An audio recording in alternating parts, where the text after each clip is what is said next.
Baik, terima kasih. Saya Octavianus Emanuel Bisik, mahasiswa dari Universitas Nusa Cendana Kupang, Fakultas Ekonomi dan Bisnis, Prodi Ekonomi Pembangunan, akan menjelaskan studi kasus yang terjadi di wilayah Kabupaten Belu, Kota Atambua. Di sini saya akan menjelaskan dua studi kasus, yaitu yang studi kasus yang pertama mengenai permasalahan dan pengembangan pemukiman dan infrastruktur perkotaan Atambua, dan studi kasus yang kedua yaitu tentang sistem drainase existing di wilayah Kota Atambua. Saya akan menjelaskan terlebih dahulu studi kasus yang pertama mengenai permasalahan dan pengembangan permukiman dan infrastruktur perkotaan Atambua. Kondisi perumahan dan permukiman di Kota Atambua yang tumbuh dengan sangat pesat dan mempunyai kecenderungan membentuk permukiman yang padat dan kumuh menjadi salah satu pertimbangan dalam penyediaan rumah bagi masyarakat di Kota Atambua, terutama masyarakat menengah ke bawah. Selain permasalahan tersebut, di Kota Atambua juga banyak ditemui permukiman resettlement atau pengungsi timur-timur yang menempati beberapa area di wilayah pinggiran Kota Atambua yang pada akhirnya membentuk enclave. Permasalahan lain yang cukup penting adalah mulai tumbuhnya permukiman baru di wilayah pinggiran Kota Atambua sebagai dampak sudah jenuhnya pusat kota sebagai kawasan permukiman, sehingga muncul permukiman baru yang dibangun oleh developer.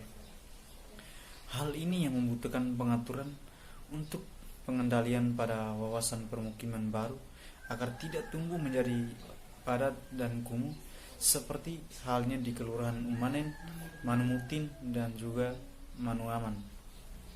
Permasalahan di atas, maka pembangunan perumahan dan permukiman di Kota Atambua dilanjutkan dan diarahkan untuk meningkatkan kualitas hunian, lingkungan kehidupan, pertumbuhan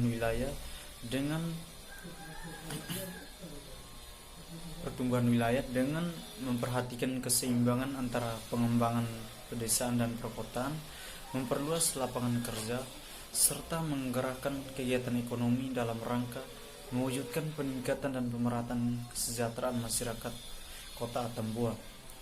Dalam pembangunan perumahan dan permukiman, perlu ditingkatkan kerjasama secara terpadu antara pemerintah pusat, pemerintah daerah, koperasi, usaha negara, usaha swasta, dan masyarakat dengan memperhatikan persyaratan minimum bagi perumahan dan permukiman yang layak dihuni, sehat, aman, dan serasi dengan lingkungan serta terjangkau oleh daya beli masyarakat luas, dengan memberikan perhatian khusus kepada masyarakat yang berpenghasilan menengah dan rendah.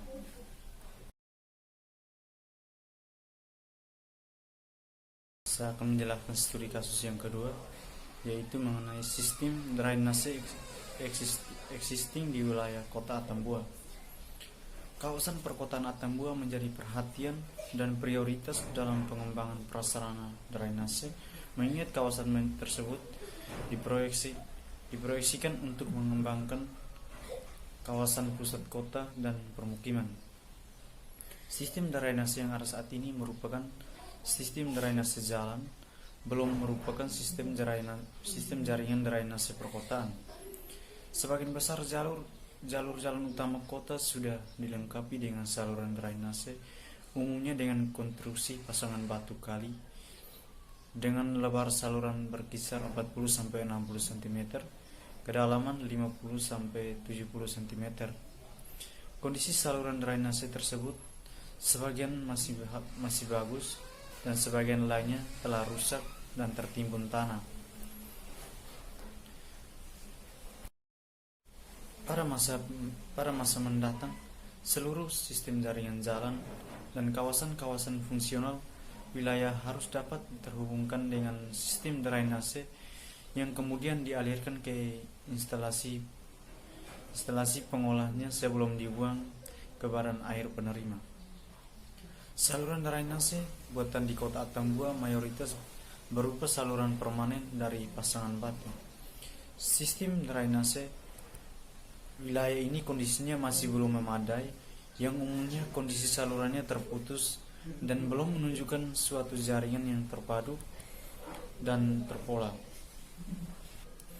Hal ini dapat dilihat dari beberapa lokasi yang sistem drainasenya tidak berfungsi sebagai mestinya sebagai akibat rusaknya saluran drainase yang ada atau terjadinya penutupan saluran, bahkan di beberapa daerah masih belum dapat jaringan ini. Kondisi ini menyebabkan limpasan air hujan terutama di daerah yang belum terdapat saluran drainase, sehingga air hujan secara alami dialirkan menurut kemiringan tanah. Apabila terjadi hujan lebat, kawasan Berdao dan Berafu selalu menjadi genangan setinggi 50 cm selama sekitar 2 jam. Dengan kondisi air yang kotor dan tercemar, masyarakat dapat terancam kesehatannya. Ini menyebabkan terjadinya gerusan ataupun erosi di beberapa tempat, terutama di daerah yang mempunyai tingkat kemiringan lereng sedang tinggi, serta rawan terhadap timbulnya genangan-genangan akibat arus pembuangan air hujan yang kurang lancar atau debit air hujan yang melebihi daya tampung saluran drainasenya. Untuk menghindari terjadinya genangan pada saat musim hujan, perlu dilakukan pengembangan sistem jaringan drainase yang berhierarki, berstruktur, terpadu dan terencana dengan penanganan secara menyeluruh serta terjadwal pelaksanaan program-program pengembangannya. Pengembangan jaringan drainase ini diarahkan untuk mendukung kegiatan sosial ekonomi penduduk dan untuk mengatasi masalah banjir.